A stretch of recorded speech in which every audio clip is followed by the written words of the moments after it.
बिस्मिल्लाहिर्रहमानिर्रहीम। तमाम तारीफ़ें और शुक्र अल्लाह के लिए हैं जो अर्रहमान अर्रहीम, अत्यंत कृपालु, अत्यंत दयालु है।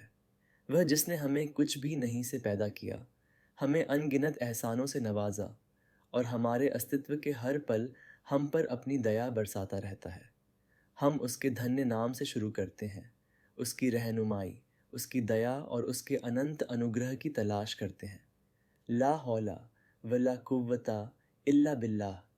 अल्लाह के सिवा कोई शक्ति नहीं, जो सबसे ऊपर है, सबसे महान है। मेरे प्यारे भाइयों और बहनों, अस्सलामु अलैकुम व रहमतुल्लाहि व बरकातहू। आज मैं आपसे कुरान के एक सचमुच अनूठे और मनमोहक अध्याय सूरह अर्रहमान के बारे में बात करना चाहता हूँ। इसका नाम ही अर्रहमान का अर्थ है अत्यंत कृपालु। यह सूरह केवल एक अध्याय नहीं है, यह अल्लाह की अंतहीन दया, करुणा और आशीर्वाद के लिए एक शानदार स्तोत्र है। यह एक ऐसी सूरह है जो हमारे दिलों को छू लेती है, हमारी आत्माओं को जगाती है और हमें हमारे रब की अपार महानता की याद दिलाती है। सूरह अर्रहमान पवित्र कुरान का 55वां अध्याय है, जिसे मक्का में नाजिल किया गया था। शुरुआत से ही यह अल्लाह की दया, उसकी मौलिक विशेषता और यह सृष्टि भर में कैसे प्रकट होती है, इसकी घोषणा करके हमारा ध्यान खींचता है। इस सूरह में आपको बार बार सुनने को मिलेगी एक केंद्रीय पंक्ति, फब्बी अय्यी आलाई रब्बिकुमा तुकज्जिबान। तो तुम दोनों मनुष्यों और जिन्नों अपने रब के किस किस एहसान को झुठलाओगे। यह शक्तिशाली प्रश्न आश्चर्यजनक रूप से 31 बार दोहराया गया है, लगभग हर आयत के बाद, हमें याद दिलाते हुए कि हम कितनी बार अल्लाह के अविश्वसनीय उपहारों को नज़रअंदाज करते हैं। मनुष्यों और जिन्नों की रचना से लेकर सूरज, चाँद, सागर, फल, मोती, आसमान और यहाँ तक कि क़यामत के दिन तक अल्लाह अपने निशानों, अपने एहसानों और अपनी रहमतों को सूचीबद्ध करता है। और फिर भी वह पूछता रहता है, तुम इनमें से किसको झुठलाओगे। यह एक अलंकारिक प्रश्न है जिसे हमारे दिलों में गहराई तक गूंजने के लिए डिज़ाइन किया गया है, जो हमें उसके अनगिनत एहसानों को स्वीकार करने और सराहने का आग्रह करता है। इमाम अहमद द्वारा वर्णित एक सुंदर कहानी है कि एक बार पैगंबर मोहम्मद सल्लल्लाहु अलैहि वसल्लम ने अपने साथियों के सामने सूरह अर-रहमान का पाठ किया। इसे पूरा करने के बाद उन्होंने उनकी ओर मुड़कर कहा, मैंने इसे जिन्नों को उस रात सुनाया था जब वे कुरान सुनने के लिए इकट्ठा हुए थे, और उन्होंने तुमसे बेहतर जवाब दिया।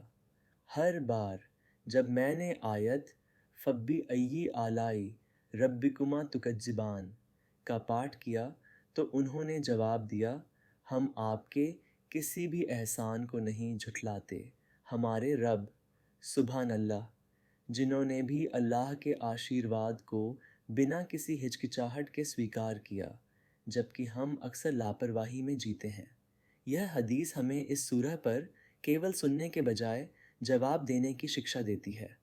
तो जब आप फब्बी अय्यी आलाई रब्बिकुमा तुकज्जिबान सुने, तो अपने दिल से जवाब दें, लाबिशैइन मिन नियम का रब्बी नुकाज़िब। हम आपके किसी भी एहसान को नहीं झुठलाते, ए हमारे रब।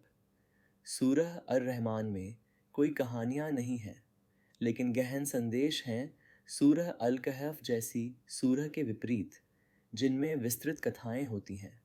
सूरह अर-रहमान में विशिष्ट कहानियाँ नहीं हैं, हालांकि इसके छंद स्वयं अल्लाह की रचना और उसके प्रचुर आशीर्वादों के सजीव शक्तिशाली चित्र खींचते हैं। हर आयत एक कहानी कहती है, दया की कहानी, सृष्टि की कहानी, न्याय की कहानी। अल्लाह की दया की उत्पत्ति। आयत 1 से 4। सूरह अल्लाह के सबसे दयालु नाम अर-रहमान से शुरू होता है। यह कहता है कि उसने कुरान सिखाया, मानव जाति को बनाया और उन्हें स्पष्ट भाषण सिखाया। ज़रा सोचिए, कुरान ज्ञान का स्रोत है, हमारा अस्तित्व अल्लाह की रचना है और हमारी संवाद करने की क्षमता उसका उपहार है। ये सब उसकी असीम दया से ही है। ब्रह्मांड का सामंजस्य, आयत 5 से 13।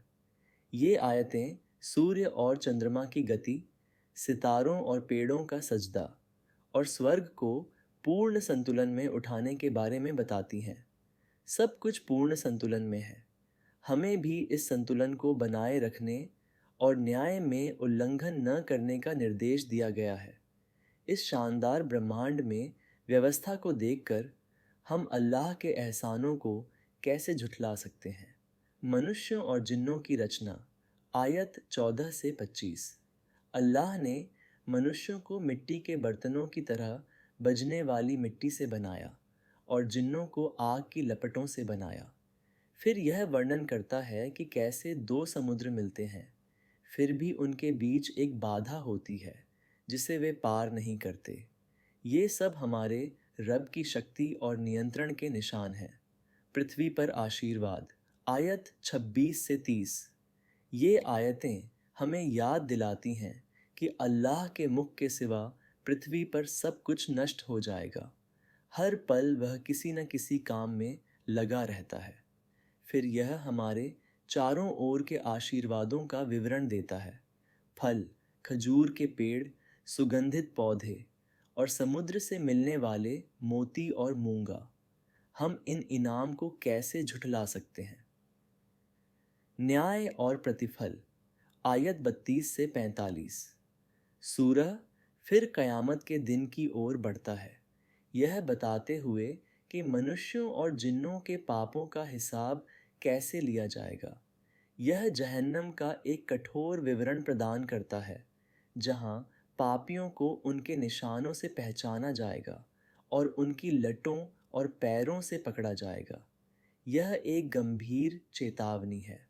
जन्नत का विवरण, आयत 46 से 78। अंत में सूरह कुछ सबसे खूबसूरत आयतों के साथ समाप्त होता है, जो धर्मी लोगों के लिए अल्लाह द्वारा तैयार की गई जन्नत का एक शानदार चित्र प्रस्तुत करता है। बहते झरनों वाले बगीचे, नदियाँ, विभिन्न फल, सुंदर निवास स्थान और शुद्ध नैतिक जीवन साथी। अंतिम आयत अल्लाह के नाम की पवित्रता की घोषणा के साथ समाप्त होती है, जो महिमा और सम्मान से भरपूर है। कृतज्ञता की कहानी एक नेत्रहीन मुस्लिम की एक मार्मिक कहानी है, जो हर सुबह सूरह अर-रहमान का पाठ करता था। जब किसी ने उससे पूछा कि वह सुंदर बगीचों और रंगों के बारे में छंदों का पाठ कैसे कर सकता है, जबकि वह देख नहीं सकता, तो उसने आंखों में आंसू लिए जवाब दिया, मैं अपनी आंखों से नहीं देख सकता, लेकिन अल्लाह ने मुझे उसकी सुंदरता को समझने के लिए आंतरिक दृष्टि दी है। मैं हर सांस में उसकी दया महसूस कर सकता हूँ।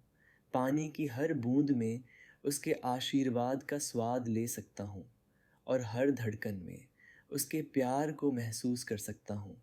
फ़बिअय्यि आलाई रब्बिकुमा तुकज़्ज़िबान। मैं उसके किसी भी एहसान को कैसे झुठला सकता हूँ। वैज्ञानिक चमत्कार, आधुनिक विज्ञान सूरह अर-रहमान में उल्लिखित सत्यों की पुष्टि करना जारी रखता है।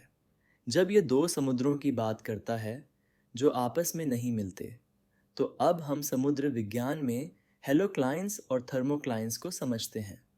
जब ये सृष्टि में संतुलन का उल्लेख करता है, तो हम उस नाजुक संतुलन को देखते हैं जो पृथ्वी पर जीवन को बनाए रखता है। जब ये खारे और ताज़े पानी दोनों से मोती और मूंगा का वर्णन करता है, तो समुद्री जीव विज्ञान इन घटनाओं की पुष्टि करता है। लेकिन याद रखें, इन आयतों से लाभ उठाने के लिए आपको वैज्ञानिक ज्ञान की आवश्यकता नहीं है। एक साधारण हृदय जो अल्लाह की दया को पहचानता है, उसे उतना ही आशीर्वाद प्राप्त होता है जितना सबसे विद्वान को। वृद्धि का वादा अल्लाह कुरान में वादा करता है, अगर तुम शुक्रगुजार होगे तो मैं तुम्हें और अधिक दूंगा। सूरह अर-रहमान कृतज्ञता के लिए अंतिम प्रशिक्षण मैदान है। हर बार जब आप इसका पाठ करते हैं तो आप पहचान और कृतज्ञता की आध्यात्मिक मांसपेशी विकसित कर रहे होते हैं और अल्लाह का वादा निश्चित है। आप जितने अधिक शुक्रगुजार बनेंगे उतने ही अधिक आशीर्वाद वह आप पर बरसाएगा। सूरह अर-रहमान का प्रतिदिन पाठ करने का महत्व। सूरह अर-रहमान एक शक्तिशाली आध्यात्मिक उपचार है। यह हृदय को शांति, आत्मा को उपचार और घर को प्रकाश देता है। कई विद्वान और बुजुर्ग प्रतिदिन इस सूरह का पाठ करने की सलाह देते हैं, खासकर सुबह। लोगों ने इस सूरह को अपने दैनिक जीवन का हिस्सा बनाकर बीमारियों से राहत, कठिनाई में आसानी और समस्याओं के समाधान देखे हैं। यह भावनात्मक उपचार, अवसाद से राहत और कृतज्ञता बढ़ाने के लिए जाना जाता है। अपने दिन की शुरुआत इस सूरह के साथ करने की कल्पना करें। आपका दिल अल्लाह के आशीर्वादों की याद से भर जाता है और आपको लगातार याद दिलाया जाता है कि आपके पास जो कुछ भी है वह केवल उसी से है। आध्यात्मिक चिंतन। अगर आप कभी खोया हुआ महसूस करें, सूरह अर-रहमान का पाठ करें। अगर आप कभी कृतज्ञ महसूस करें, सूरह अर-रहमान का पाठ करें। अगर आपको कभी लगे कि ज़िंदगी अनुचित है, सूरह अर-रहमान का पाठ करें। यह आपको समुद्रों, तारों, फलों, प्रकृति के संतुलन की याद दिलाएगा। ये सब आपके लिए बनाए गए हैं। अल्लाह के प्यार का और क्या सबूत चाहिए। प्यारे भाइयों और बहनों, सूरह अर-रहमान सिर्फ शब्दों से कहीं बढ़कर है। यह आपके रचयिता का एक दिव्य प्रेम पत्र है। यह आपको याद दिलाने का उसका तरीका है कि वह आपको देखता है, वह आपके लिए प्रदान करता है और वह आपसे प्यार करता है, भले ही आप उसे भूल जाएं। तो अगली बार जब आप इस सूरह का पाठ करें तो जल्दी न करें। हर शब्द को अपने दिल में उतरने दें और जब आयत आए, फबी अय्यी आलाई रब्बिकुमा तुकज्जिबान, अपने आप से पूछें, मैंने कितने आशीर्वादों को नज़रअंदाज किया है।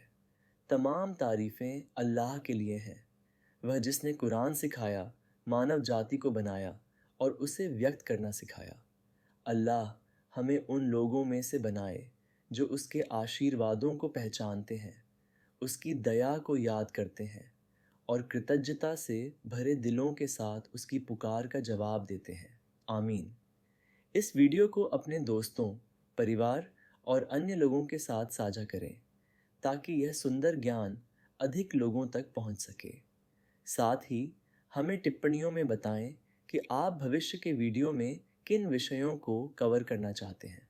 तफसीर, हदीस, इस्लामी इतिहास, दैनिक सुन्नत अभ्यास या कोई अन्य विषय। हम आपके सुझावों को महत्व देते हैं। आपका समर्थन हमारे लिए बहुत मायने रखता है। अल्लाह आप सभी को बरकत दे। जज़ाकुमुल्लाहु खैरन। अस्सलामु अलैकुम व रहमतुल्लाहि व बरकातहू।